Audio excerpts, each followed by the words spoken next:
నీ మరణం తర్వాత ఏమి జరుగుతుందో చూడు. అంత్యక్రియలకు వెళ్ళిన వారు ఇంటికి తిరిగి వస్తారు. కొద్ది గంటల్లో రోదనలన్నీ పూర్తవుతాయి. బంధువులు వచ్చిన వారికి భోజనాలు చౌకగా ఎక్కడ దొరుకుతాయో అని ఆరా తీస్తుంటారు. పక్కింటి నీ ప్రాణ స్నేహితుడు పాడె కట్టడానికి ఉపయోగించిన చెత్త తన ఇంటి ముందు వేశారని విసుక్కుంటాడు. 3వ రోజున ఢిల్లీలో ఉండే నీ చిన్న కొడుకు సెలవు లేదు, వెళ్ళాలని తొందరపడుతుంటాడు. అతను వెళ్ళేలోగా దినం ఖర్చులు తేల్చేస్తే బాగుండునని పెద్ద కోడలు భర్తను పోరు పెడుతుంది. అందరూ ఉండగానే ఆస్తి పంపకాలు జరిగిపోతే బాగుండునని నీ పెద్ద కూతురు తొందర పడుతుంది. నీ కారు తనకు ఇస్తే బాగుండునని నీ చిన్న కూతురు ఆతృతగా నీ భార్యను అడుగుతూ ఉంటుంది. నీవు పోయిన సంగతి తెలియక నీ సెల్ ఫోన్కు వచ్చే కాల్స్ని పిల్లలు విసుక్కుంటూ ఆన్సర్ చేస్తుంటారు.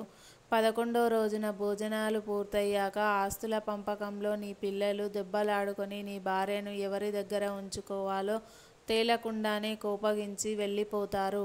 నీ పెంపుడు కుక్క నువ్వు కనబడక తిండి మాని బక్కచిక్కిపోతుంది. మెల్లమెల్లగా నీ మరణం పాతబడుతుంది. నిన్ను క్రమక్రమంగా అందరూ మర్చిపోతారు. ఆస్తుల పంపకంలో వచ్చిన విభేదాల వలన నీ సంవత్సరికానికి అందరూ రారు. అందుకే బ్రతికినంత కాలం గౌరవంగా బ్రతుకు, నిజాయితీగా సంపాదించు. సంపాదన కోసం అడ్డదారులు తొక్కి నీవు చెడ్డ పేరు తెచ్చుకొని సంపాదించి ఇచ్చినా చివరకు జరిగేది ఇదే కొంతమంది జీవితంలో.